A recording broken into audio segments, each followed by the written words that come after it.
Hello and welcome to episode 2 of Building an HO Layout. We have a lot to do in this episode, so let's get started. First up, we have a package, a pretty important package at that.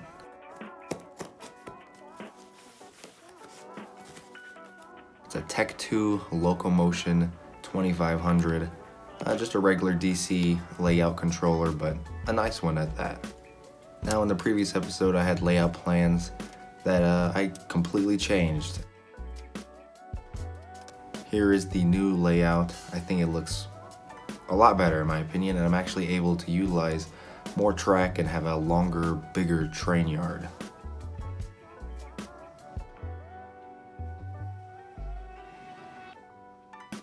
Now since the layout is complete, we need to test and see if the train actually runs. So I'm using 18 gauge solid copper wire. You can see here I just simply hooked it up to the controller. It's not that hard. I'm using a connector to connect to the track.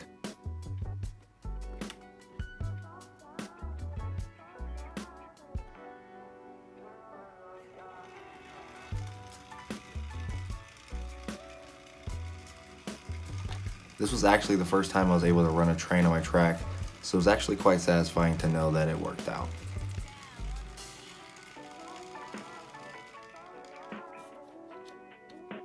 And one thing you should always test is whether or not it can go everywhere on the layout, which mine does.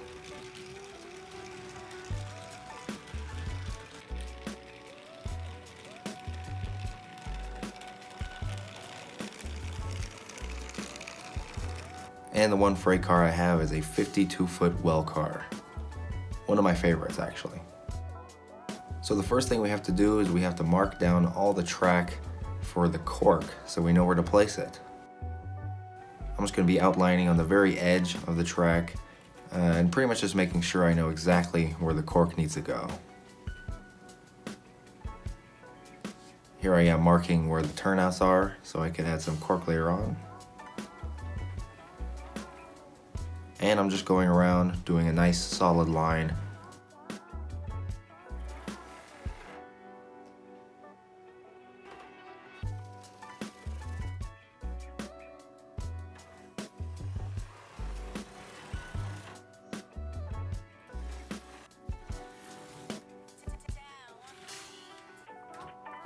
So now that we have everything marked down, I'm going to unscrew the wires and we're going to start on figuring out how we're going to lay the cork.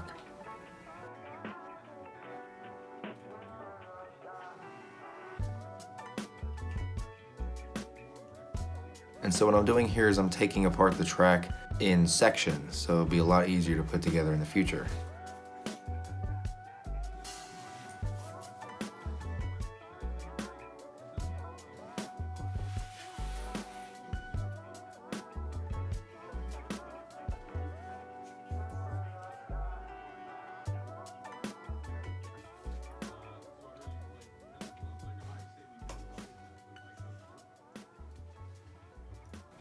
So for laying the cork, I'm going to be using a X-Acto knife and some 1.04 millimeter nails. And here's the cork. You could pretty much get this at any hobby shop. It splits down the middle so you could easily bend it around corners. I drew a line down the middle just so I have a little bit more extra accuracy. And then a nice coat of glue goes on each side.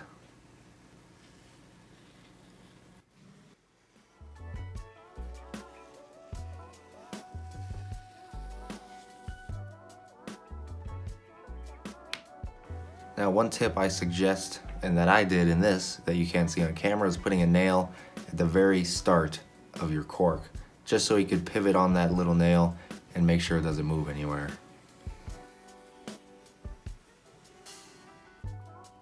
Now when it comes to the corners, I do suggest just taking your time. It's pretty much just trial and error, trying to figure out how to bend the cork properly to make it stay. And also using nails to tack it down to the foam makes it a lot easier during the process.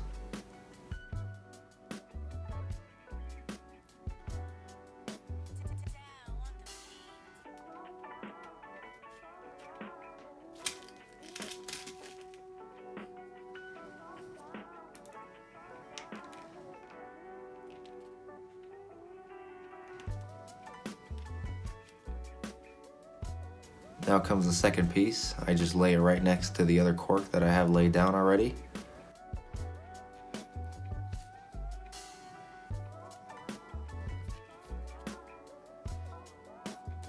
And to speed up the process, here's a little time lapse of the other side, and we just pretty much go around.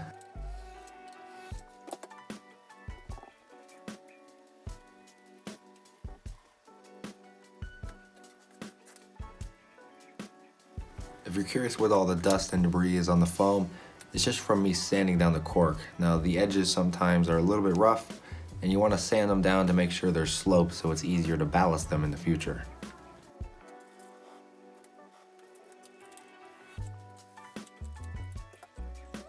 And here's the kind of the final part of the oval, the satisfying part in my case, where you kind of see it all complete.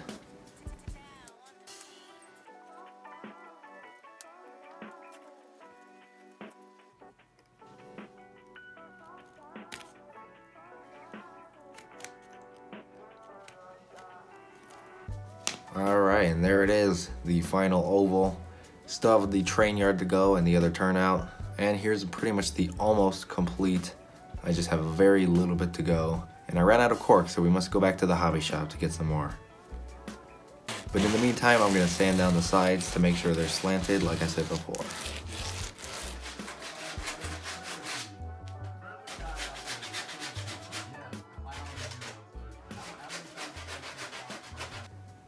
And of course, you gotta vacuum.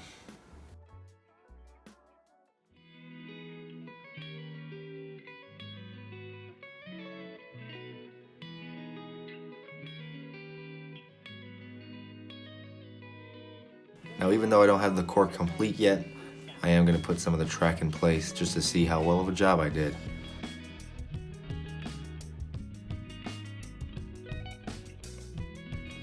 And of course, my cat wants to join and see what I'm doing.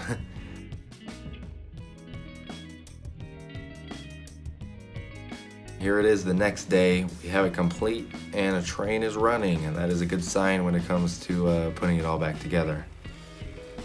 And if you are curious, that is a Bachmann locomotive, nothing special, I know, but it was the one locomotive I had still from my collection back then.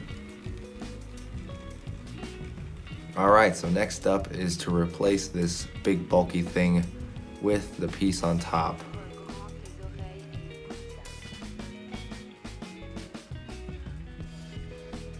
Now the solder I'm using is an old Weller solder. It's not the typical pen solder that you see most modelers using, but this should still do the trick no matter what. We're going to unscrew the wires.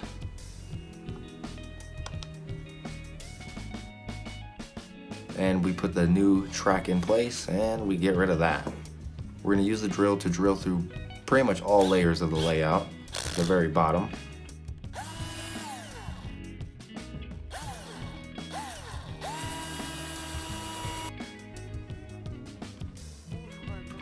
Next up, we feed the wires through the holes that we made through the bottom.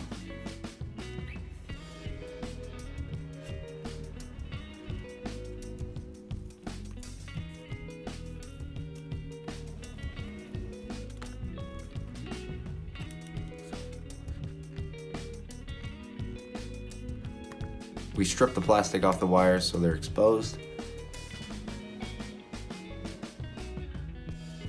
And next up, we give them a nice right angle.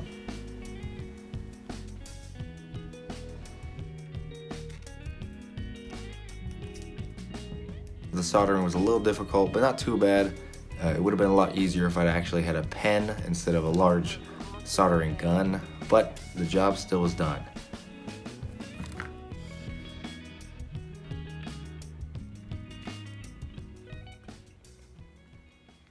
And here's the final product. It's not pretty, but it is perfectly fine for this case because it'll be all covered in the end.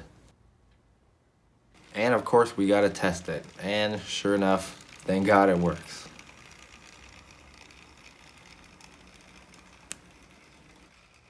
Now we test out and see if the train goes all the way around.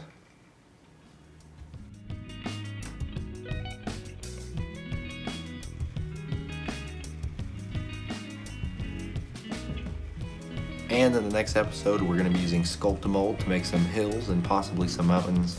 I got some fine turf and some dirt that I was actually able to sift from my own backyard. If you guys enjoyed, please leave a like and also subscribe if you want to see future episodes. Thank you very much for watching, and I will catch you guys in the next one.